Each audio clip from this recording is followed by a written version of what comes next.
Always have. Hello and welcome to today's session, Street Cred Strategy. So today's session is all about how to massively increase your exposure, get seen, become a leading authority in your industry, get noticed, get seen, get more customers at a much larger scale by getting yourself industry awards and getting yourself mass PR coverage. This is the authority experts version of street cred, all right? The second you are holding one of these fancy smanchy awards, the second you have those beautiful little trophy photos of you holding them up on social media, the second you've had your big old sexy Swede up on a news channel, you, my friends, get yourself cred status. And that is very, very important in the field that we're in. As experts, as leaders, authorities, as coaches, as consultants, we really need to make sure that we have every single advantage we possibly can in proving to our audience that we are the experts that we say we are. And these things do absolutely astronomically add credibility to your name.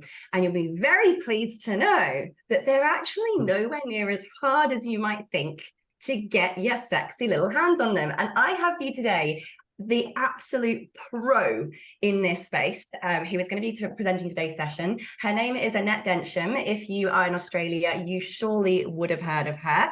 Annette and I have been friends and connected for probably just over a decade now. We're just trying to work out then how long it's been.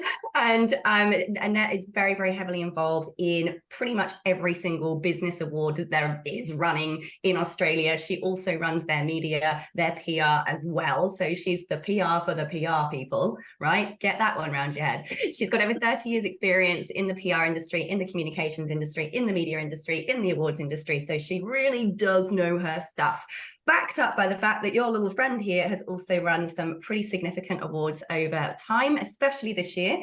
I'm very proud to be the not just Australian, Female Entrepreneur of the Year from the Titan Awards this year, the Best Female Entrepreneur for the Year for Australia, New Zealand, and Asia, and tons of other awards. We also have two 2024 Telstra Best of Business Awards on my desk right here as well, which Annette herself has also picked up some this year too, in lots of different categories. So I'm going to hand over to this incredible, amazing, very talented woman who's going to teach us all today in the next 60 to 90 minutes how to massively zhuzh up our street cred in our industries. Annette, over to you. Ta-da! Oh, thank you. I feel like I should know me too. Hi, everyone. I'm coming to you live from Lennox Head Campground. So if you hear any strange noises, I'm kind of bush. So I'm going to do a bit of a twist on this because everything that Sarah just talked about and, you know, what you're all trying to achieve with your business is to be visible. You want to be seen. You don't want to be the best kept secret. And we always start at the Audacious Agency with the heart of the business, and that is the person who is the founder or the CEO or the mouthpiece, the person who's out there spruiking, hustling, doing all of the stuff and the things. Because what we've found over the years, and as Sarah rightly pointed out and made me feel really old, is that I've been doing this for a really long time. I started in the media when I was 15, which wasn't last week or even last year. So I've, been around and seen the way that we communicate and the way that we interact and the way that we influence and the way that we engage, which were all terms we never used 30 years ago in the media, but that's exactly what we were trying to do, is we're trying to take people's stories from them and push them out and share them. Now it's certainly a lot more cutthroat. You probably would have noticed if you're paying attention to the media that, getting those mainstream media wins is a little bit harder now. There's less journalists out there. There's less media out there. You might have seen Studio 10 got the axe a couple of weeks ago. There's another Australian-made news program which is gone, love it or hate it. The more that we cut these programs, the less opportunity there is for us entrepreneurs to get our mugs and our voices out there.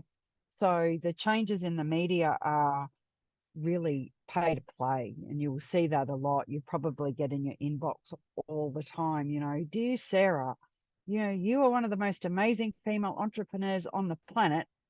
That she is, but then comes the sales pitch. And look, I don't have a problem with that as long as it's part of a strategy. So what I'm going to talk to you today is about how to be Googlicious. And if you don't mind, I've got a wonderful little PowerPoint that I created that will keep me on track instead of waffling, which I've been known to do occasionally. Hands up, everybody who can see that. Be Googlicious. So what I'm going to share with you today is this wonderful magical power that you have within you, which is you, your stories, your experience, your skills, your talents, and how that has helped you build whatever it is that you're building in terms of whether it's a product or a service or an app or a program. That how do you get people to engage with you and want to buy what you're selling? And, coming back to those challenges, less media, you've got to pay for media. Everyone's an influencer now. Viral is no longer something that happens occasionally. It happens multiple times a day. That to me, it almost has very little impact. You might go viral today and then tomorrow you're forgotten. So how is it that you cement your mark in your space, in your niche, in your industry, so that people, when they think about when they're purchase ready, oh, I want to buy that thing, and you're the person that pops to their mind. So this is where being Googlicious comes in. So everyone see Beyonce doing a little bit of it. Well, she was twerking, doing that. That's what you're going to be, in 12 to 18 months time. If you even take on a tenth of what I'm sharing with you about how you can grow your profile, you will see significant differences in how you show up online and how people interact and engage with you. It's really not that hard to become famous anymore. 20 years ago, you really had to work hard. But now with all of the platforms and all of the opportunities out there, of which awards are one, and I will talk about those. So this Googleliciousness that I speak of, I didn't coin the phrase, but I'm going to own it, is really about how can you put as much content and information out there about you and your business and what you do as possible. Now you might think, oh my God, there's another massive job and it's just set us. Is that it can actually be, I won't say easy, but it can be simple. If you're already creating content, if you're entering awards, if you're writing blogs, doing social media posts, there's this wonderful thing called repurposing, which we always encourage people to do, to take something that they've written before. And now with AI, it's just so much easier to pump this content out. Is by using all of this content, then you're able to do what we call the Hansel and Gretel approach to marketing. So it's just what it says. There's just no nasty witch at the end. It's like taking these pieces of content, an award that you've won, an award that you've entered. My dog's just telling you that there's someone pulling up next door. Excuse them. Is that, the awards, the social media posts, the LinkedIn newsletters, whatever it is, the platforms that you choose to push your message out there, is there something out there almost every day if you've got the appetite for it, but regularly. And that's what building a profile really comes down to, is that consistency. And the resistance to give up after 6 weeks because you think, oh my God, nobody, I've got no sales, or still nothing's happening. There's a really great book that I suggest, if you haven't read it, called The Slight Edge by Jeff Olson, and talks about compounding. It's a great book, isn't it, Brave? It talks about compounding interest and how that applies to our life, our health, our business, anything that we do in life is, we've got into this mindset that everything is instant. Building a profile takes time. So I'm here to tell you that this is not an overnight magic bullet. Yes, you're going to be rolling in it in 6 weeks' time, or maybe if you are, and if you are, I expect my cut, is that if you do these things that I'm sharing with you regularly, every week, every month, over time, in 12 months' time, you will look back and you will see a significant difference in how you're seen online and the way that people engage with you and the people who are buying and asking to work with you. So Hansel and Gretel, as it suggests, is those dropping of breadcrumbs. No wicked witch is going to eat you, but what is at the end of those breadcrumbs is that opportunity to be visible, and that's what we're looking for. Now, what I find, I talked about going viral before, and it's not as hard as it was even 5-6 years ago, but we've become really obsessed with social proof. We won't go and buy anything unless someone tells us that it's good, or we've seen an ad, or we've heard someone talk about it, or our latest influencers got on Instagram and pouted at us and told us that this particular lip gloss is really, really good. We can use that. We can manipulate people's desire for social proof through this Googleiciousness approach. Because what's one of the first things that people do when they come across your product or your service or you is we Google people.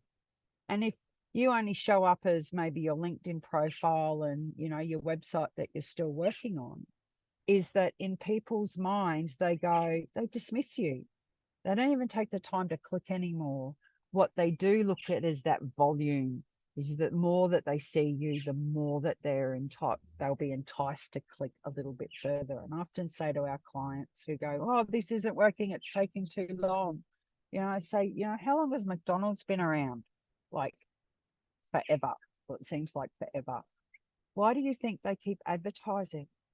Because we need to trick people's reticular activating centers when it's time for when you go, oh, I'm hungry, and you go, I'll go get some Maccas.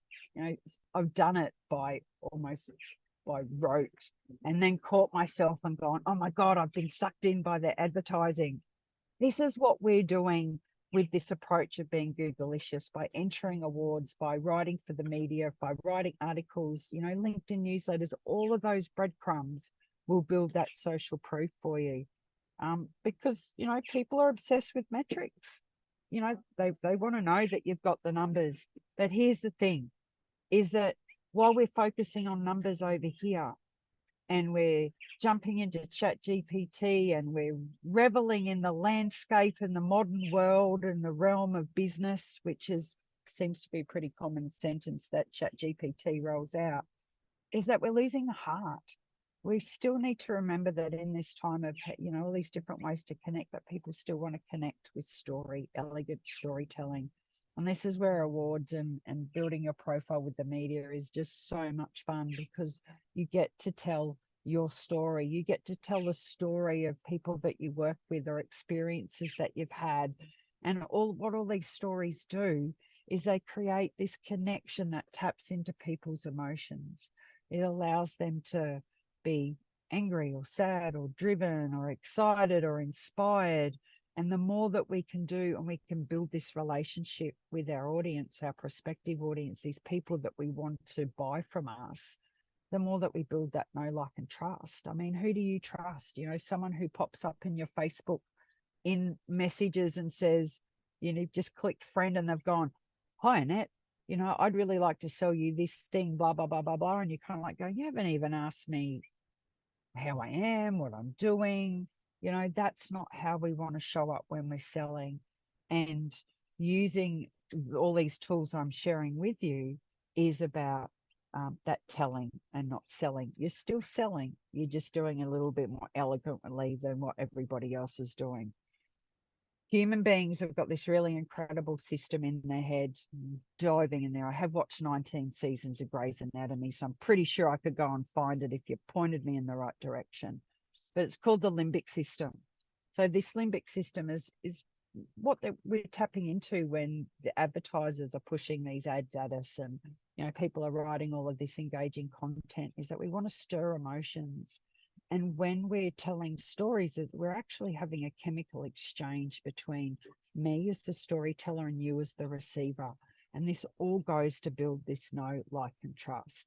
Because what we ultimately want to do is we want to make that decision to hand over money to us as the specialists and experts and people in our field, without having to work too hard for it. The Googleicious approach that I'm talking about is all about going back to those breadcrumbs of building that trust factor with your audience. So when they meet you, they feel like they already know you. Has anyone had that experience before where people have come up to you and gone, oh my God, I've been following you for years. And you're like going, I don't even know who you are. You feel like a bit of a rock star, don't you? It's kind of like no autographs.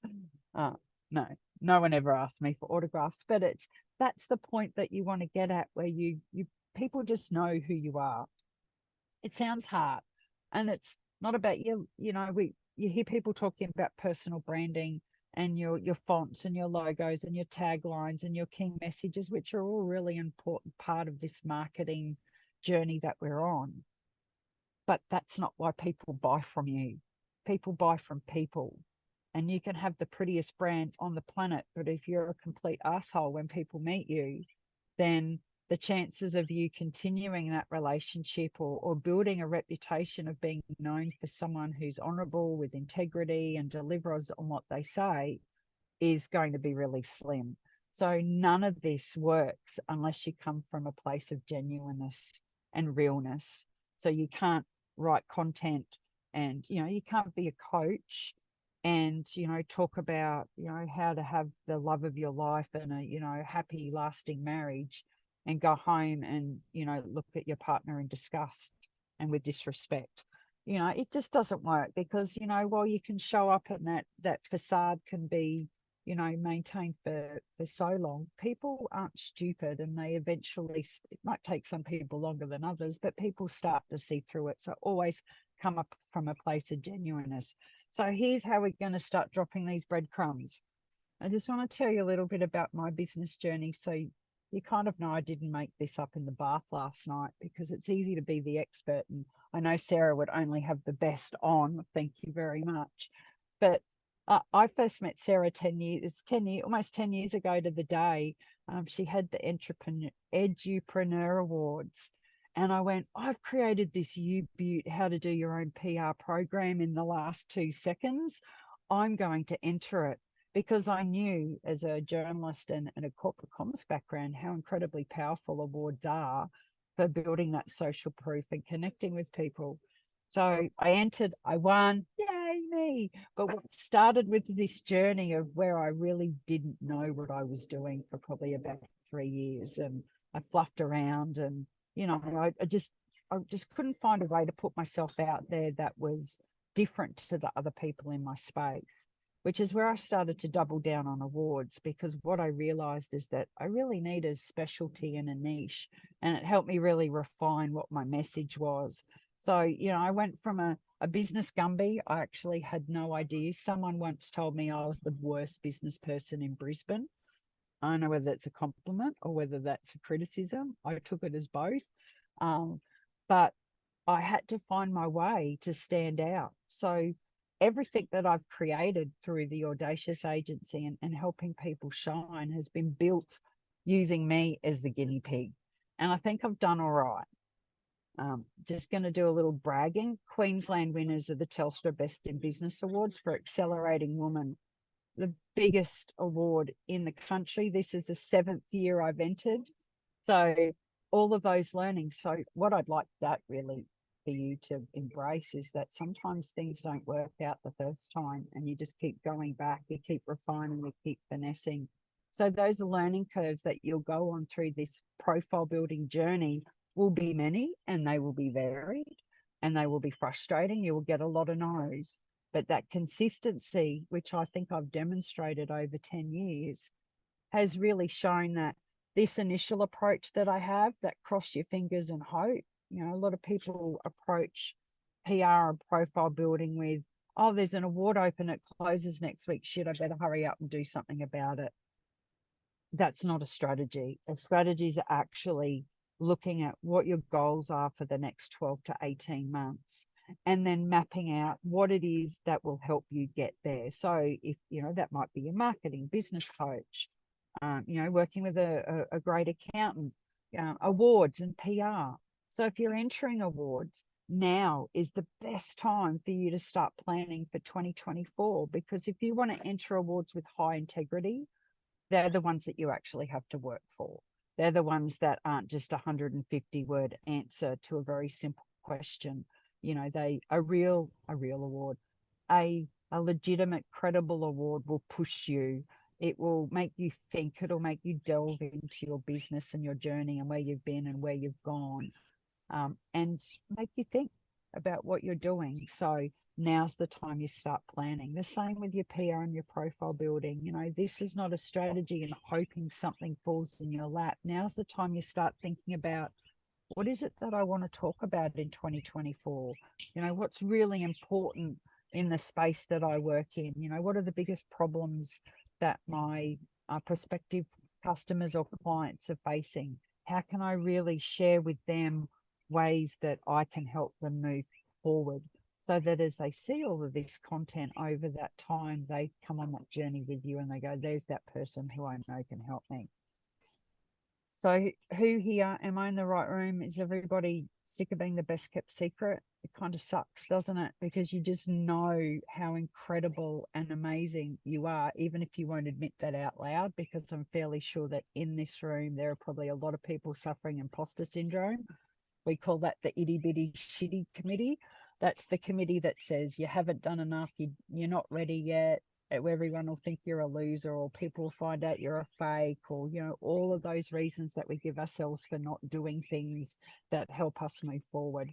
So that'll happen, and just acknowledge it and go, thank you very much, I'm doing this. That's how I deal with my itty bitty shitty committee. It's just like, be quiet, Annette, I don't need to hear from you. So strategy, you got that, didn't you? Strategy is really, really important. I'm just going to nail that home, because leaving things to the last minute, I don't know why I'm saying this, because I'm absolutely terrible at that, but I've been doing it for 35 years. I'm practiced at leaving things to the last minute. And I'm used to working to deadlines. If you're not used to deadlines, this is why having a plan is really good. With awards, is that you can have a look at, you know, what is it that you want to build on next year? It might be your profile, it might be a new product, it might be a new innovation, it might be a new program, it might be, you know, you're recognizing your team, it might be that you want to shine the light on your business as a whole. Working that out will help you identify the right awards to enter. As I said, you want to make sure you do the right ones, because, you know, while most people will just see, you know, whatever and go, oh, yay, good on you, the people who are really interested in working with you will dig a little bit deeper to see if the award has any gravitas. My strategy's run out of puff. Come on, strategy. So here are the tools that we're going to use. These are the Googleicious tools that I would like you to wash yourself with. So I call this the soap method.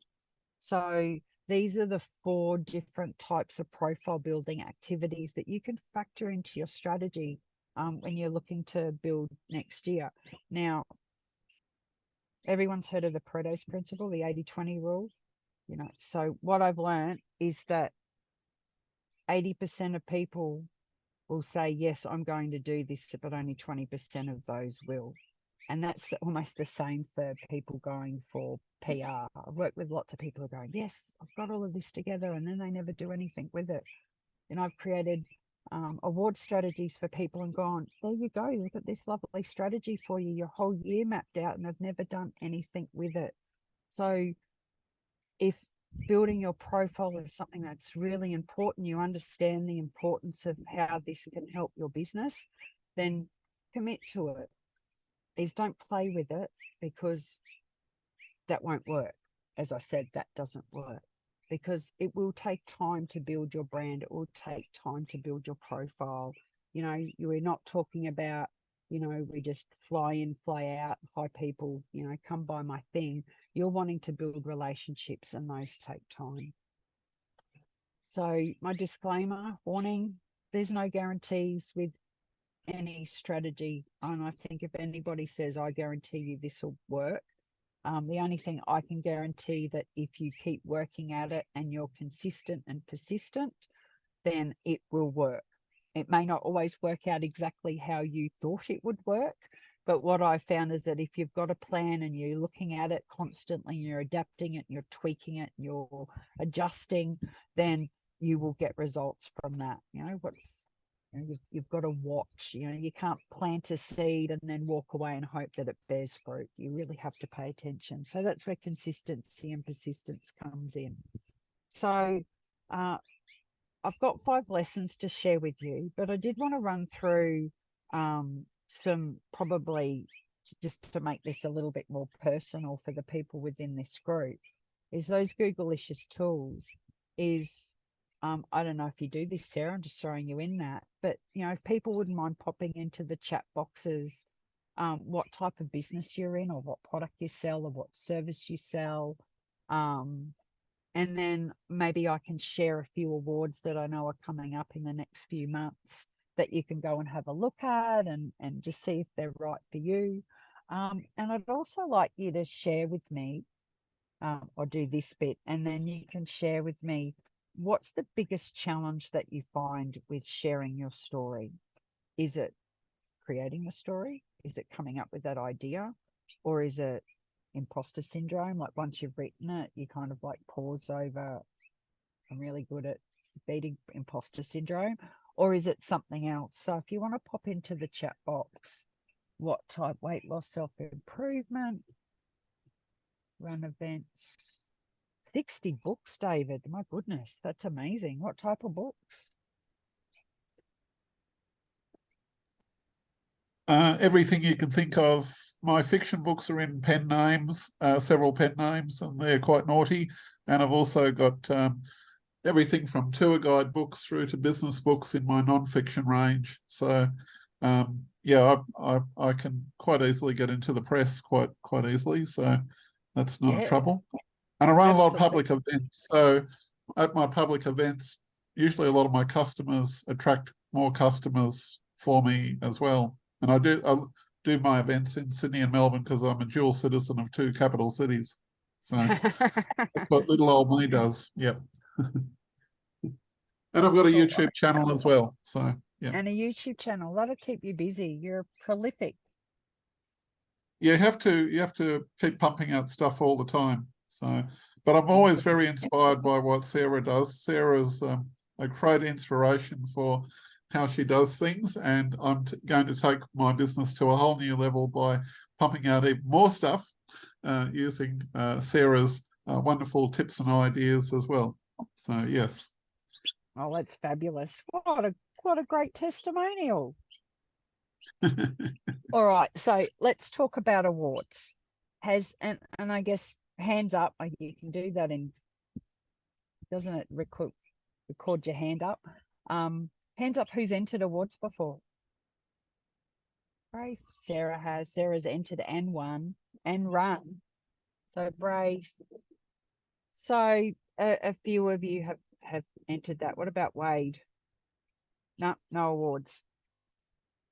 Okay, so the thing with awards is prior planning prevents piss poor performance. It's really important, regardless of whatever award that you're entering, is that the most important thing is to actually read the guidelines. A number of people I've found who've entered awards who don't read the instructions and then wonder why their submission doesn't get through to the finals, it may not boggle your mind, but it boggles my mind. So there are awards across all types of industries. There's certainly plenty of awards for books. Next year we're launching it. I said to Lauren, oh my God, there's so many authors out there. Let's create a package of awards for people who are authors and publishers, because there are just so many books out there. So there are numerous awards for books, for book covers. There are certainly plenty of awards for health and well-being. Although the challenge with those particular type of awards is that they're often categories within an overarching award program. So the first award that I would suggest that would be fairly generic across almost every business here is the Australian Small Business Champion Award. So if your target audience are small to medium-sized businesses, the Australian Small to Australian Small Business Champion Awards has just opened. It closes mid-February, and they have an absolutely fabulous event at the Star in Sydney. I think it's April next year, over 2 nights, but it has categories from, you know, A to Z, niching down into specific type of specialties. There's a health and wellbeing category, there's marketing categories, there's technology categories. If you have been in business a while, they also have a category at the end for business of the decade, entrepreneur of the year. Those, but if awards are fairly new to you, this is a really good one to dip your toe into if that aligns with where you're going next year. Primarily because it's 10 questions that cover almost every aspect of your business, and it's a really great template to have for any awards moving forward. Getting my words mixed up.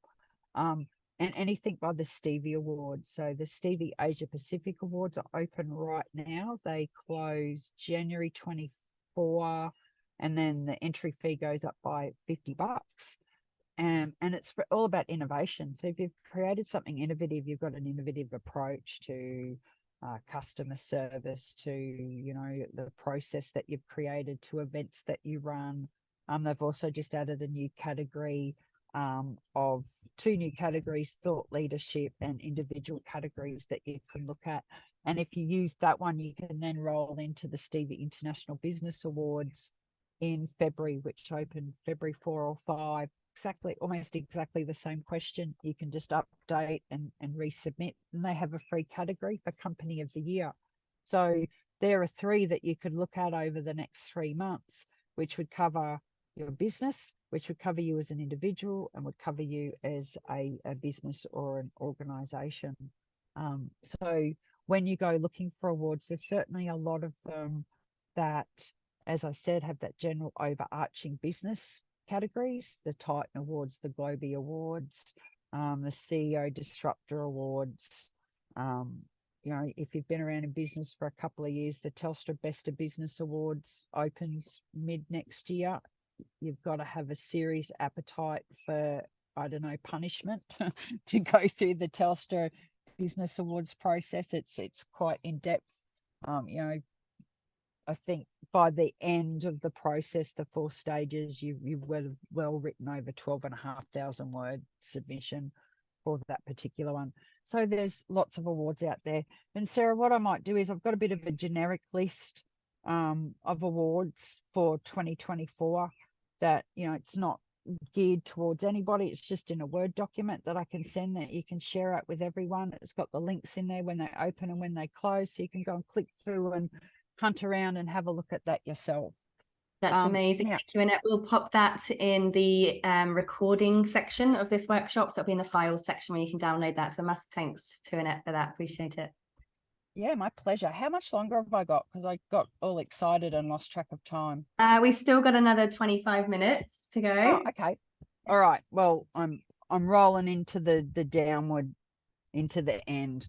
My next question was, what is it that people find most challenging about building their profile or getting their story out there? So Braith said the story's easy. Oh my goodness, Braith. Finding the right people to take action is harder, and I'm fully admitting this to you as a PR person and someone who's been in the media for a very long time. It is even harder now. Less journalists, less quality journalism. You know, if you want to, you know, get seen, so many people are asking for you to pay for your placement, which kind of shifts the energy there from publicity to advertising, because once you pay for something, it becomes advertising. So that all I can say there is, what we do is we're persistent. We're like little bulldogs. We just keep chasing people until they give us a yes or a no. And it could also be your pitch as well, because sometimes that's why you don't get a response. And I find a really good pitch is, I threaten to call them.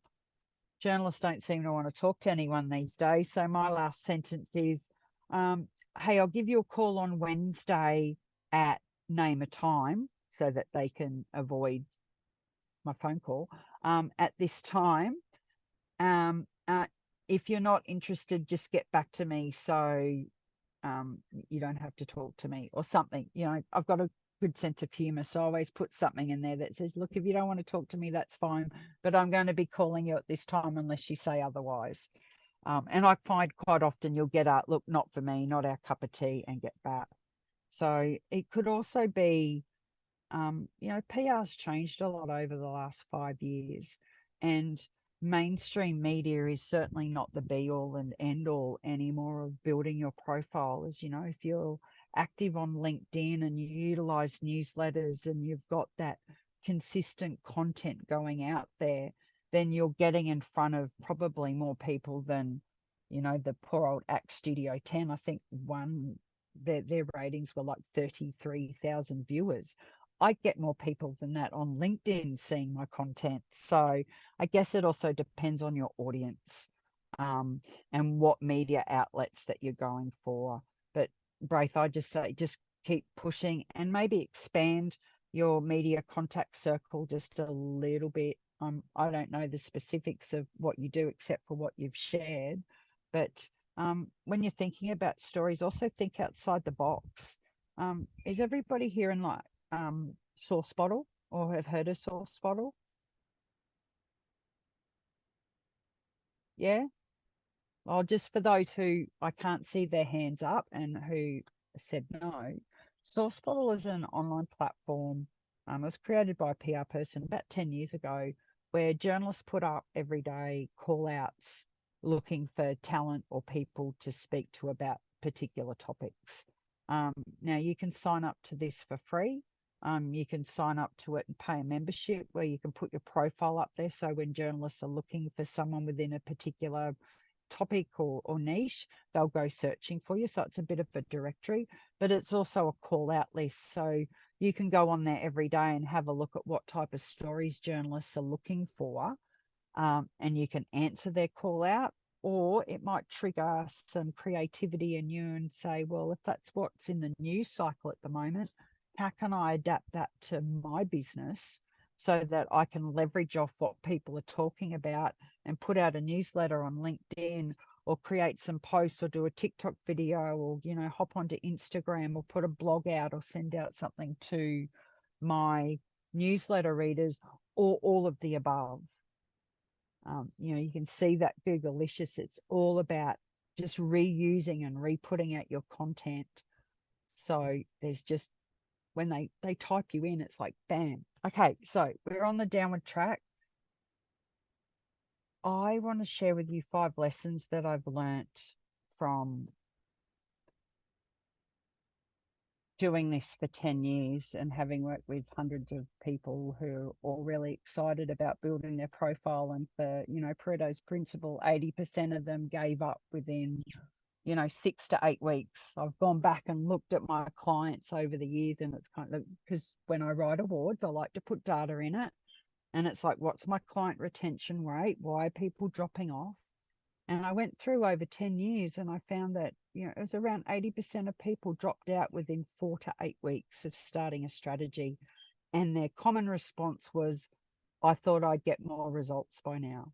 This is even despite me saying to them, this is a long haul, this is a journey, this is, you know, delayed gratification. It takes time.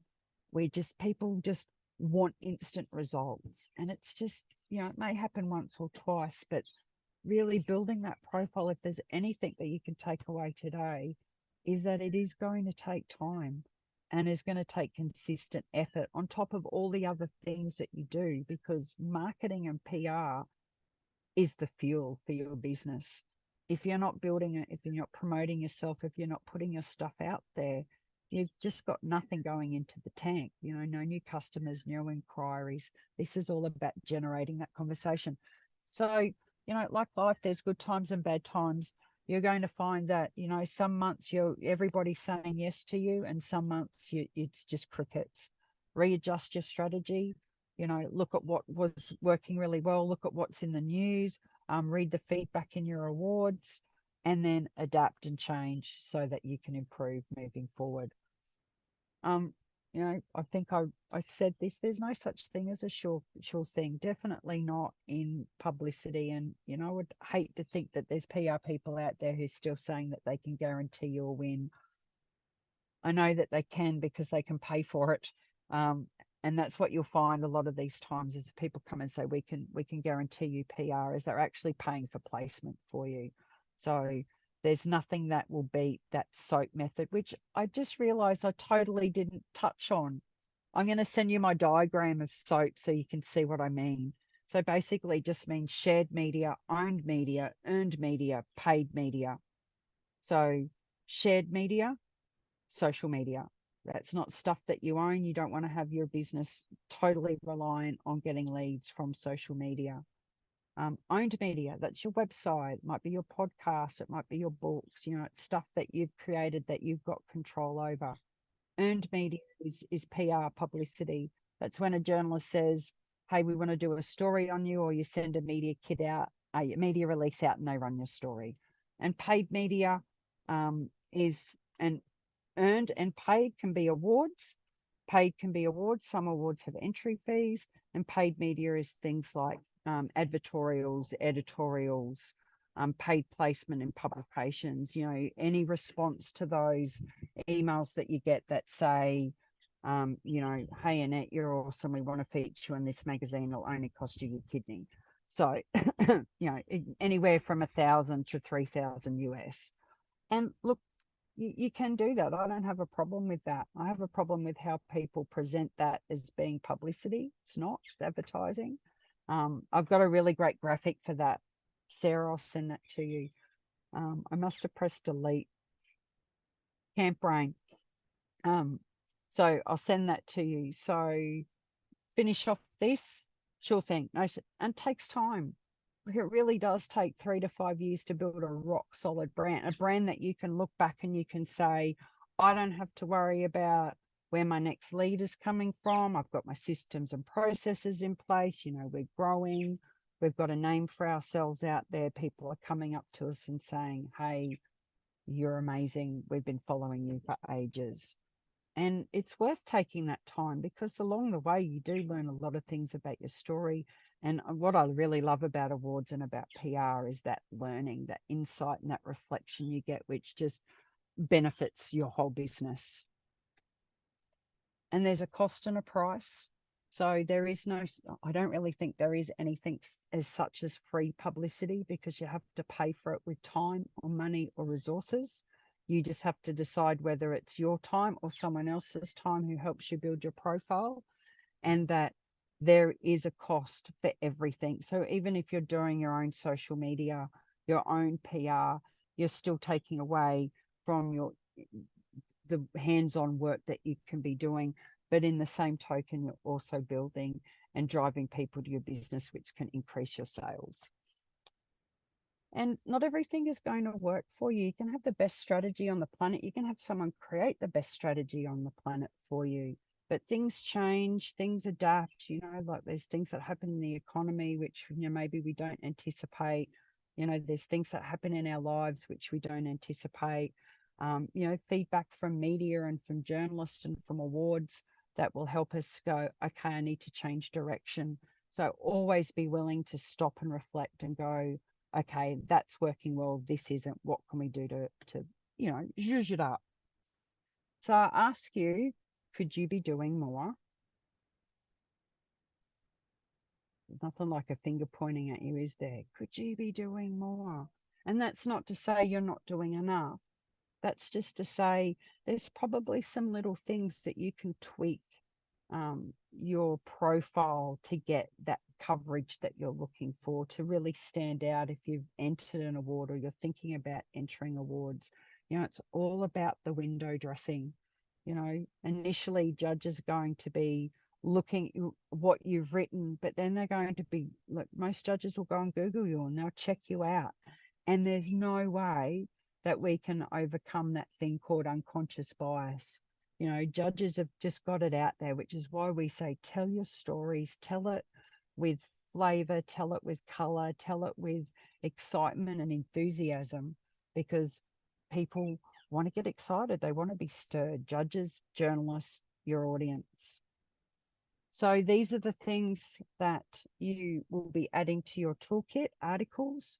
So there's so many media publications out there that are looking for contributed articles. Like, you don't have to, go and pitch a media release and then go backwards and forwards. You can pitch your idea and say, hey, Koshi's Business Builders, I've been thinking about this, has been happening in my space. I'd like to write an article about it. And the editor will come back and say, hey, that's great. Yeah, we'd love you to write that article. So there's lots of those opportunities out there. Media releases still have their place in the scheme of things. You just need to have a really great angle and find the right journalist and follow up and make sure that they do it. Awards, I'm going to send you that list. Facebook Lives, Facebook, social media groups, Facebook groups, LinkedIn, podcasts, TED Talks. And my most favorite thing, which is repurposing. If you already have stacks of content, whack it into Chat GPT, tell it to, rewrite or repurpose the content in your voice and see what it comes up with, so that you can be dropping more of those breadcrumbs out there. So you don't really need any special skills. The only thing you need to do is kind of like shed that modesty and just be willing to put yourself out there. It's a bit uncomfortable if you're not used to it, but you kind of get used to it after a while. I'll send you that. That's a really great poem. So your mission, be more audacious. Thank you. Find my microphone on mute then. Thank you so much. And that's absolutely awesome. It's for me, definitely the reminders sticking out there are the breadcrumb effect, because if people look at me today and say, you've made it, you've done it, it's congratulations, as if it happened yesterday. And really what I'm experiencing today is the result of 15 years worth of consistent breadcrumb, one task a day. If I can do one small thing today to move a micromillimeter further ahead than I was yesterday, I count that as a success. And it is those micromillimeter movements that I make every single day that have resulted in being miles and miles and miles further ahead today than the last time you and I were sat together in 10 years ago. And that, I think none of us can underestimate the power of these micro steps enough in just how hugely far ahead that will make you in another 5-10 years. And having that long-term forward-thinking approach, I think, is critical for all of us, especially when we're in a world where, we see the results of people's lives, but not the decade that it took them to get there. And we get really frustrated and mad at ourselves, myself included, because why am I not there yet? Why is it not happening yet? And it's really those tiny millimeter steps that we need to be focusing on instead, because that's what compounds to get the big results in the end. So that was what we don't realize, Sarah, is that when we talk about this journey, we seem to think that there's an end destination, and there never is. Like, you will get to that point in your strategy where you go, I've achieved that. The thing about being in business is there's really not a lot of time to stop and go, oh my God, good on us, look at what we've done, let's take a week off and celebrate. Is that because we have to keep pushing, we have to keep growing. But like you said, congratulations. I bet a number of people have said to you, oh my God, you're so lucky. You're so lucky. And I love that when people say you're so lucky, and it's like, oh my God, you've not seen me rocking in the corner and stomping up the stairs, screaming in anger, and all of those. And it's interesting. Then this is a real comment that came actually to me recently this year, and I think it wasn't meant in a mean way. It was, just a comment that was made. But there was somebody who said, regarding a couple of my recent award wins, pretty female in tech living remote, of course you won all of the awards. And I was like, 15 years of 17-hour days may also have contributed. If anyone else had worked as hard as I did too. But this is them. The other thing I do want to say with these is that that you do have to be in it to win it. And that's one of the things that I really took from this year. Is I went really hard on awards this year. It was part of my 90-day plan. It was part of my 2023 strategy. Is I knew that if I wanted to get seen and noticed in 2024, I had to spend all of 2023 working on trying to get a couple of badges next to my face so that I could get some increased credibility. And doing that meant being in it. It meant losing some. It meant losing a lot. It meant losing a lot more than I won. And as Annette said, continuing to submit, even when, sorry, you weren't successful. Sorry, you weren't successful. Sorry, you're not good enough. Sorry, you're not blonde enough. Sorry, you're not pretty enough. Sorry, you're not remote enough. Do you know? This is really important. And there are some awards I have to say that I won, that I think I won because I think I was probably the only person who bothered filling it in. And I'm going to say that, right? Because there is that. There really is that, because a lot of people they will see all these questions and all these things you have to fill and go, and that's just too hard basket. I've got too much more important things to do. And there were genuinely a couple, I rushed them last minute, like 20 minutes before the deadline. And I was just like, do I bother? Have I got time to do this?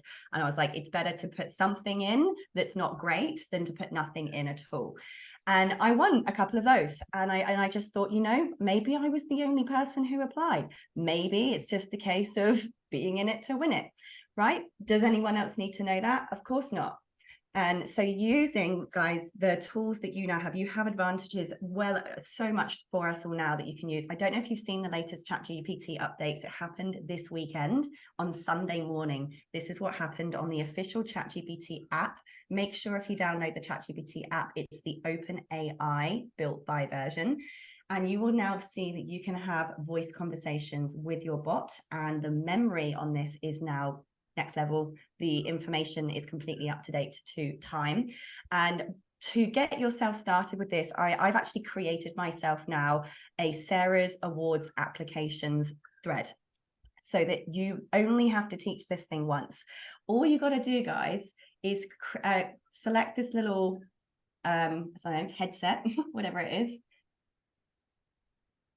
and it will start.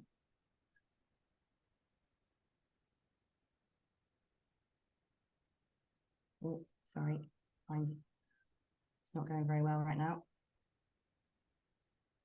Hi, my name's Sarah Cordiner. I'm a qualified course creation specialist. I help people create online courses. I also own a SaaS platform called TechBedX, which is an all-in-one business platform. I really want to apply for some awards this year, but I don't really know where to begin. Basically, this is my experience. Tell me what you need to know. Tell me what kind of common questions you might want me to answer. Leave it there. And it will just chat to you.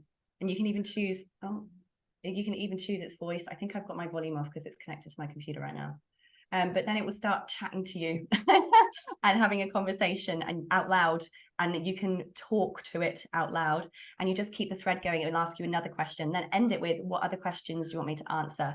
And it will be like, tell me all about your history. Tell me how you got into your business. Tell me why you got into your business. Just talk. You don't have to speak robotically, just chat to it. And then it will know everything it needs to know about you. All you've then got to do is chuck the awards applications in, and it will help you come up with at least covering the blank page, right? And I found that's been very helpful. And then of course you have people like Annette, who can then come in and with her years worth of experience and knowledge of these awards platforms can help tweak that strategy, that direction, the wording around the angle that you want to take for your overall business model and so on. So if it's just to face the blank page, that's a really great strategy to begin with, to just not have that, I don't know even what to say.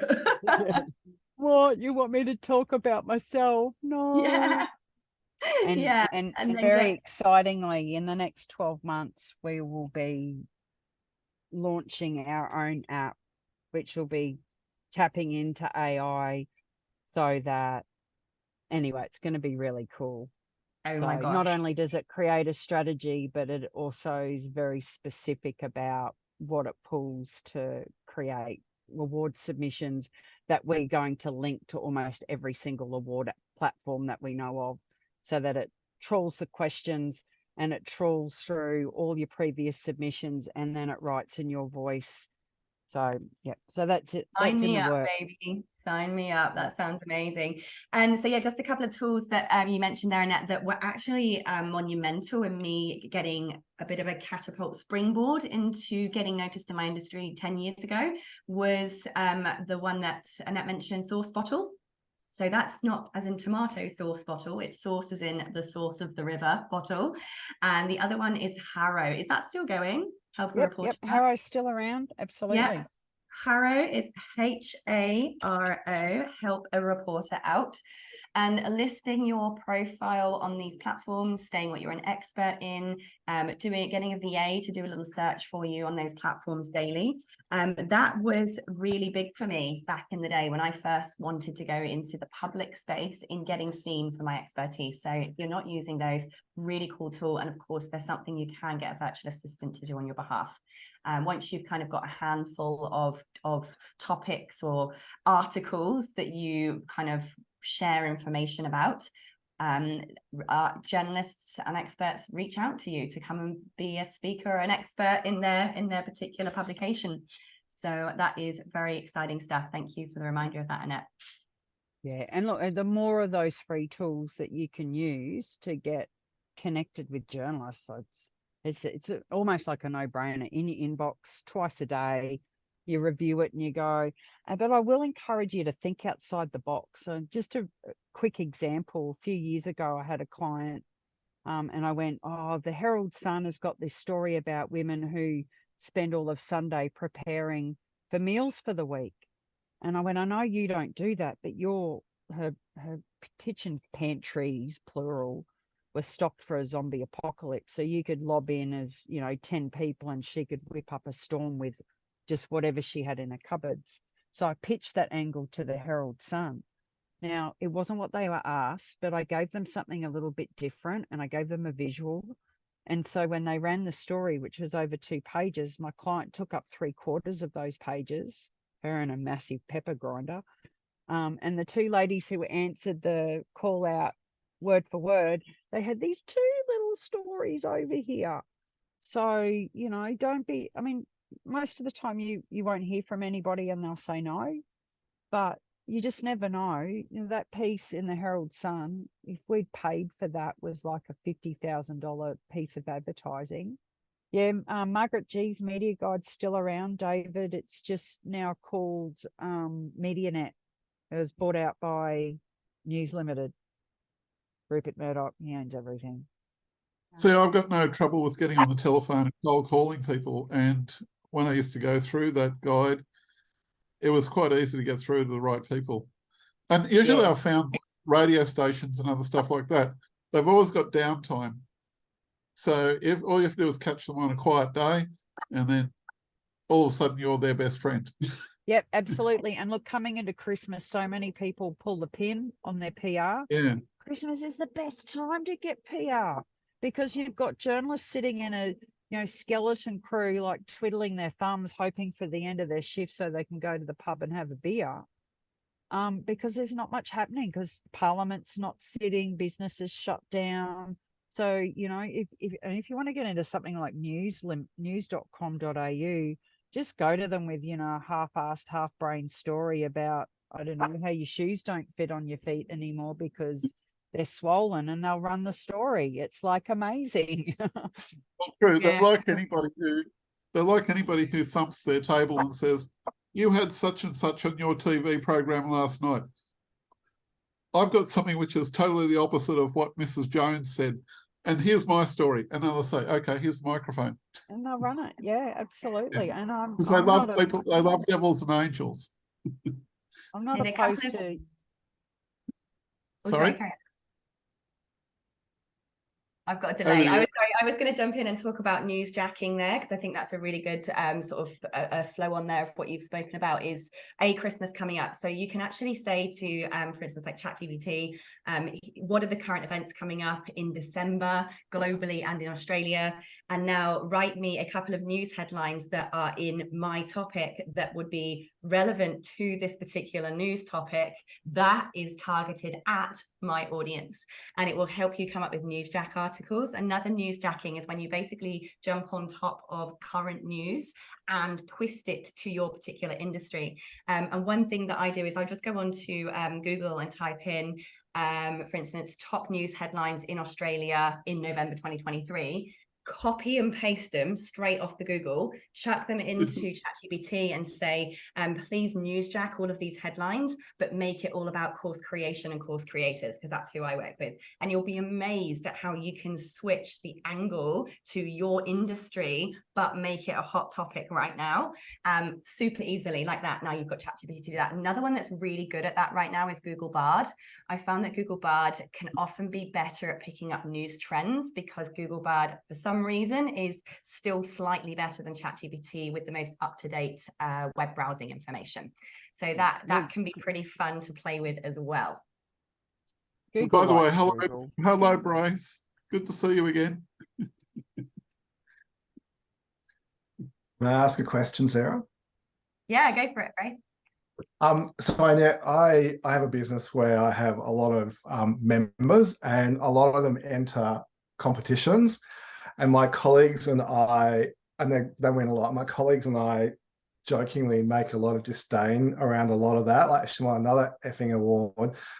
What's your theory on that? Like, is that just like our egos just thinking that? Because I see people, they are endless award winners, and I know how absolutely average they are at what they do, and they win these. Well, not like you, Sarah, because you're a bloody legend, but you know, there are a lot of people that are seriously average, and I know their business is inside out, and they're winning all this stuff, and I just go, this has zero credibility. How is this any way useful?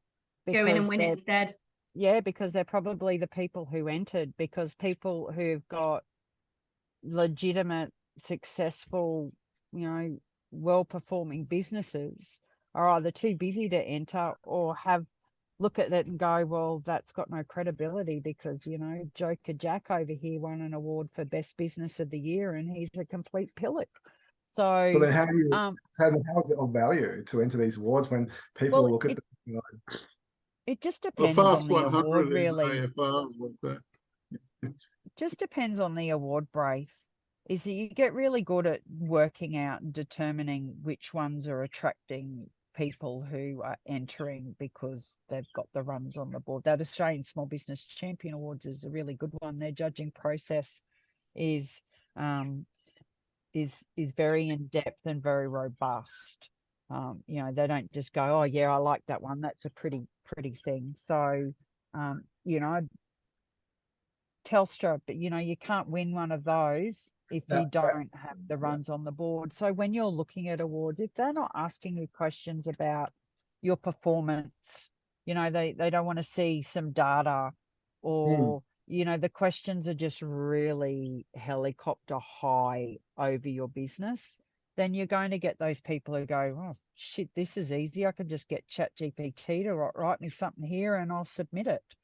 So that's where you have to be discerning about what you're entering, so that when people go, oh, Braith's won an award, the same people aren't going, oh yeah, he's won another one, you know. It's like so what I do. So yeah, that's what you do. But you know, but that could also, you know, that's a very human thing to do. I mean, like, I'm not a counselor or a psychologist, but I always say to people, where does that come from? Is that coming from that you generally think that this, or is it jealousy, or is it ego, or is it that you my absolute knowledge of the individual's capacity and caliber? Or it may come from I was going to jump in and say, Braith, is, you know some of these individuals on a personal level. Not everyone knows these individuals, so wouldn't have the same association that you do.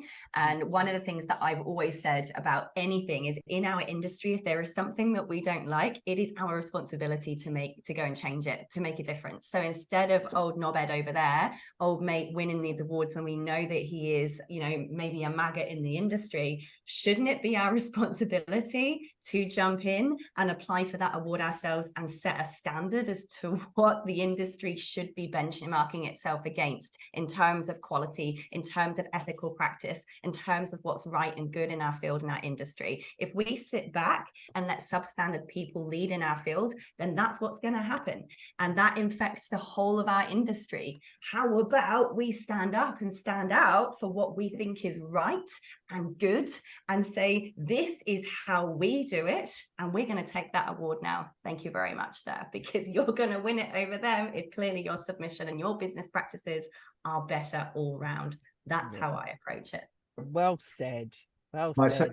second part of my question is the contributed article thing. Sarah, you got me onto that years ago, and I did a lot of contributed articles, but I stopped it because I was just writing all these articles that were not being published, and I don't know that I got it right, and I stopped that. So I did that years ago, and I did a lot of them. Like, I think there's 70 or 80 that I got contributed, and they weren't all unique. Like I'd take one, and I might do 10 or 12 versions of it. But you said pitch the idea first, and then write the article. Is that the way you suggest to do it? Yeah, that saves you lots of time. Unless you've got a really good relationship with the editor or the contributing editor, then you don't want to spend all that time writing, 600, 800, 900 word article that is going to be ignored. So I always pitch if it's a new contact for me, then I pitch the idea first. Hi, this is who I am, or if I'm writing on behalf of a client, how to look over your publication, or I've been reading it for years, give some connection there. And here's my topic and the reason why I think this would be good because of blah, blah, blah, blah. If you're keen for me to write it, get back to me and let me know when the deadline is. Cheers, Annette. So Okay. only if you know that, like I've got some great relationships with some of the small business publications where sometimes I think I could send them the phone book because we've built a relationship over 10 years. But if you're new, you've got to sell yourself in a little bit, because otherwise you just think of how many articles they get.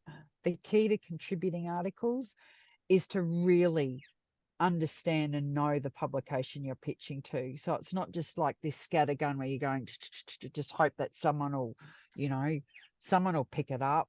Is that you go and say, hi, so-and-so, I've really been loving the pieces that you've been publishing in Koshi's Business Builders over the last couple of months, focusing on, whatever that is. Show that you've read it, that you understand their tone and their style, and you'll have a better chance of getting them picked up.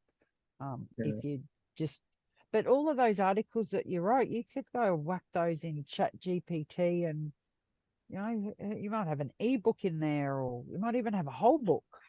No, And can I flip on this a little bit just to add, because there's different horses, different courses, different angles here. And going back to how Annette opened this whole presentation, is it comes back down to what's your strategy and what's your purpose for what you're doing.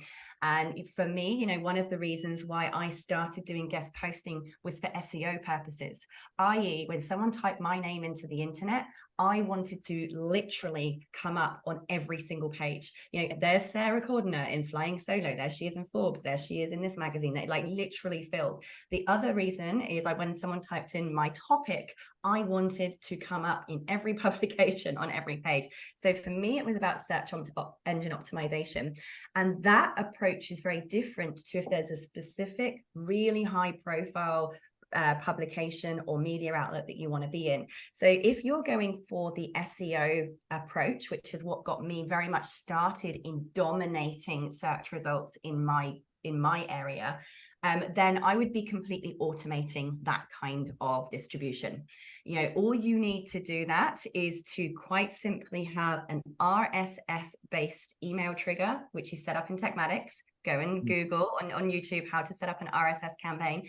It will pull every article that you create, and then once a month, literally auto distribute it to the contact list of articles that you hope might publish that, with a link back to your website, mentioning your name, mentioning your topic, so that you get more SEO coverage. There are some out there, like Annette says, that sat there, they've got nothing to post today. Oh, Bing, your thing pops into their inbox. You just happen to have given them something really simple, done their job for them. They'll publish it. You've got yourself some SEO backlinking. However, obviously that approach ain't going to work for the more prestigious platforms that really you need the help of somebody like Annette, because it comes down to relationships. If you're looking to get on the Forbeses and things like that, you're going to want to have a much more personalized, manual, very, very individually crafted type outreach to those kinds of journalists. Thank you for that distinction. I understand exactly what you're talking about, because I had a very targeted approach, and I think I was using not such a targeted strategy, and you've just clarified it for me. So thank you. Any more questions as we're going to wrap up now? Last one. Got to go to the beach. She's at Lennox Heads. Yeah, it's really overcast and drizzly, so love it. Well, I just want to let you guys know, if you hadn't sussed already, Annette is the owner of the Audacious Agency. It's a PR, media, communications-based agency. Will help you with getting seen, getting noticed, getting heard, standing out in your field. So if you are interested in getting any kind of consulting support, she provides done-for-you services in terms of award applications, in PR, putting togethering, sender-outering, connecting, and all of that juicy stuff. I've seen that we've got an Andrea hand. I will just ask you, I'll give you the chance to answer that question in a second. Annette, do you have a slide there with your contact details on, or should we look in the recording area afterwards? I could put it in the chat now. Yeah, pop it in the chat now. So, and we'll also put the Annette's contact details if you do want to reach out to her or book a call or a consult or see what her services are or anything like that. Otherwise, we have a quick question from Andrea, very quickly. Hi, Sarah. Good evening. Are you familiar with Cast Magic? It's by Blaine Tolas. Apparently, it's a platform which allows you to import information from yourself and from other people into their platform, and that platform regenerates that information in your tone, voice, and it also does transcription. It comes up with pain points, hooks, and all that. Is that something that Techmatics is going to include in the package? Have you thought of that? Cast Magic is more of just a really, really souped up version of OpenAI combined with live streaming, like StreamYard. And it's got that extra kind of voice element on there. At the moment, I wouldn't say it's necessary, because you can literally do that already with a combination of ChatGPT using a live stream tool. Those features are kind of already available. So probably not at the moment. Okay, so it's available at the moment. I just have to go watch those videos and see how to do that. Yeah, you've basically got all the features you need with the tools that you have already. Okay, thank you so much. Pleasure. Lovely. All right, I'm going to time out right there, because we've all got other meetings to head on to. I hope that's given you some ideas, and that, applying for awards is going to be on your list. Applying for getting yourself seen in PR or in guest articles is all on your list. And of course, if you've got any questions, you've got Annette to connect to on Facebook, social media, by email. Annette, thank you so much. I really appreciate you taking the time out on your breakaway to come and help us today. Love it. My pleasure. Thank you for having me. Thank you. Thank you. See ya. Bye, everyone. Bye-bye.